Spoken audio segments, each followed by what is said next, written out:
आमचे शेतीविषयक नवनवीन व्हिडिओ पाहण्यासाठी सबस्क्राईब बटनवर क्लिक करा आणि हो सोबतच असलेल्या नोटिफिकेशनला दाबायला विसरू नका.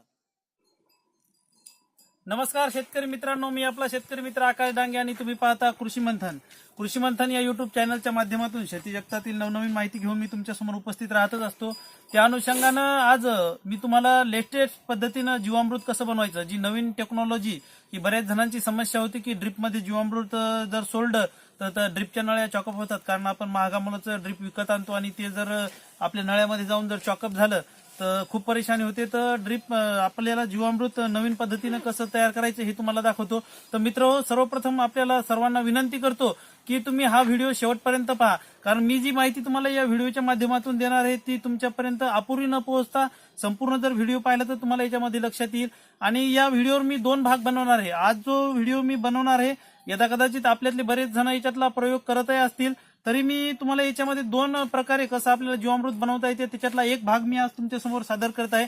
तर तुम्हाला दाखवतो की नवीन पद्धतीनं आपल्याला जीवामृत काय करायचं आहे. सर्वप्रथम आपल्याला जीवामृत तयार करण्यासाठी आपण घेतलेले 10 लिटर देशी गाईचं, गावरानी गाईचं आपण गोमूत्र घेतलेलं आहे.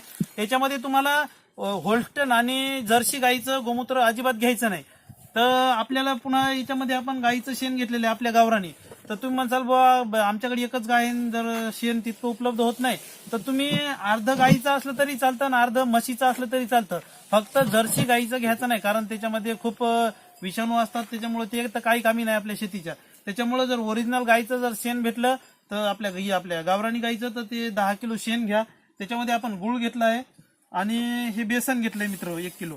तर आपल्याला काय करायचं की हे जर आपल्या ड्रिपमध्ये अटकू द्यायचं नाही आणि परत आपण जी बांधावरची माती घेतली, जिथं आपण रासायनिक खतं वगैरे काहीच टाकत नाही, तिथली माती घ्यायची.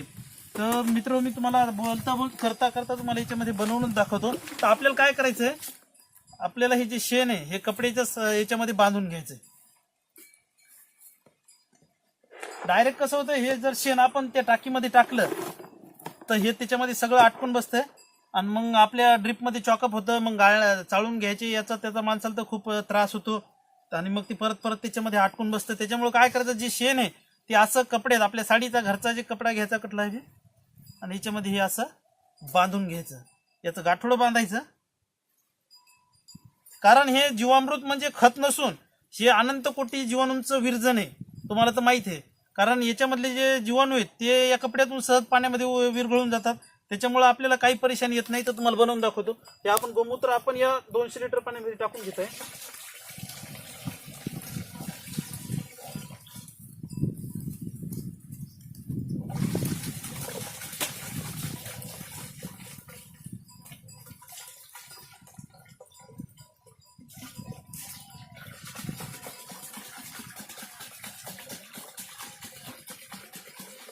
$200 लिटरच्या बॅरल मध्ये आपण 180 लिटर पाणी भरून घेतलं मित्र.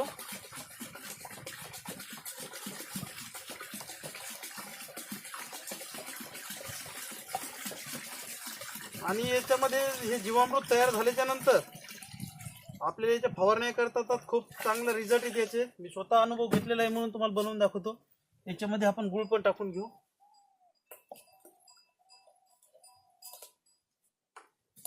कारण गुळ कोणताही घेऊ शकता तुम्ही म्हणसाल सेंद्रिय घ्यावं का, तर कोणताही गुळ चालतो मित्र. त्याच्यात काय नाही, तुम्ही रासायनिक घेतला तरी चालतं. कारण आता सेंद्रिय गुळ तुम्हाला काय मार्केटमध्ये सहजासहजी उपलब्ध होत नाही.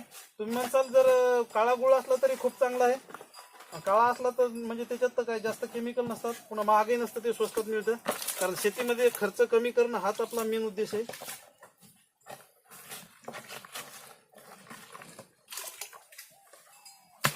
आपण आता याच्यामध्ये बेसन टाकणार. बेसन आपण कपड्यात नाही बांधायचं, कारण हे सहजासहजी तितकं काही चाळायला कठीण येत नाही. थोडं जरी चाळून घेतलं तरी हे होते. बेसन कोणतंही चालतं, तुरीचं, हरभऱ्याचं, आपल्याजवळ जी डाळ असेल घरी त्याचं कोणतंही एक बेसन चालतं. आपण जर काडीच्या साईन थोडं फिरवून घेऊ.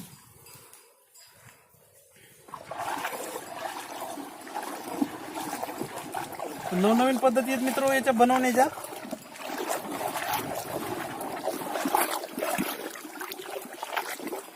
आता हे मस्तपैकी तयार होईल आणि याला काय करायचं, आपण जीवाणूची माती टाकून देऊ. कारण हे जास्त काय मटेरियल हे बुडात बसतं, हे जास्त अटकत नाही, त्याच्यामुळे काय तितकं त्रास आपल्याला होत नाही. बांधावरची माती घ्या, नाही तर पिंपळाच्या झाडाखालची घेतली तरी खूप चांगली राहते. आणि याच्यामध्ये काय करायचं आपल्याला, असे गाठोडे याच्यामध्ये आपल्याला लटकवून टाकायचं.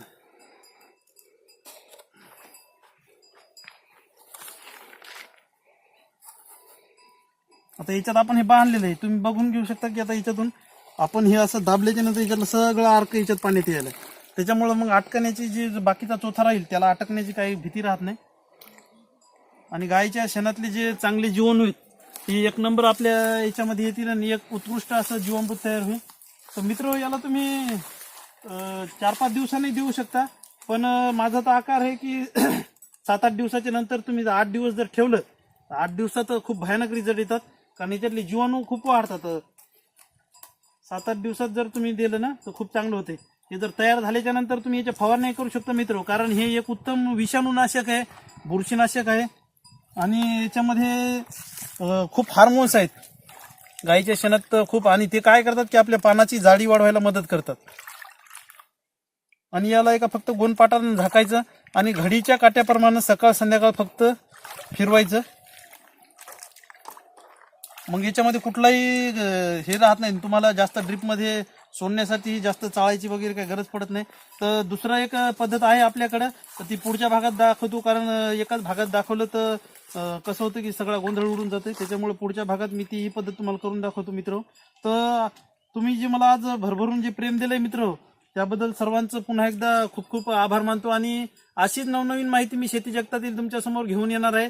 आणि तुम्ही काय करा की व्हिडिओ आपला जितका शेतकरी बांधवांपर्यंत पोहोचवता येईल तितका पोहोचवा, कारण आज बऱ्याच शेतकऱ्यांना जीवामृत कसं बनवायचं किंवा बाकीचे हे जे शेतीत घरच्या घरी कसं साहित्य बनवायचं ते माहिती नाही. त्याच्यामुळे मी माझ्याकडून जितकी होता होईल तितकी माहिती नवनवीन पद्धतीने तुमच्या समोर घेऊन येणार आहे. त्याच्यामुळे आपल्या हा व्हिडिओ जितका शेअर करता येईल तितका करा आणि आपल्या व्हिडिओला थोडं लाईक करा मित्र, कारण आपण लाईक केलं ना तर मला थोडं हुरूप येतो की नवीन व्हिडिओ मी तुमच्या समोर घेऊन येईन. आणि आपल्या कृषी मंथन चॅनलवर जे नवीन जे शेतकरी बांधव असतील त्यांना विनंती करतो की तुम्ही मागचे व्हिडिओ एकदा संपूर्ण बघून घ्या. तर याच्यामध्ये माझा कुठलाही स्वार्थ नाही, तुम्हाला एक सांगतो, कारण आपल्या शेतकऱ्यांचा जर एखाद्या मित्राचा जर फायदा जर झाला तर तो खूप आपलं नाव घेईल. त्याच्यामुळं तुम्ही मागचे व्हिडिओ एकदा बघून घ्या, कारण बोलण्यापेक्षा करून दाखवलेली गोष्ट चटकन लक्षात येते. त्यामुळं मी बोलून नाही तर करून दाखवतो.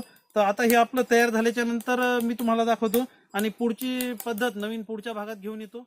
धन्यवाद.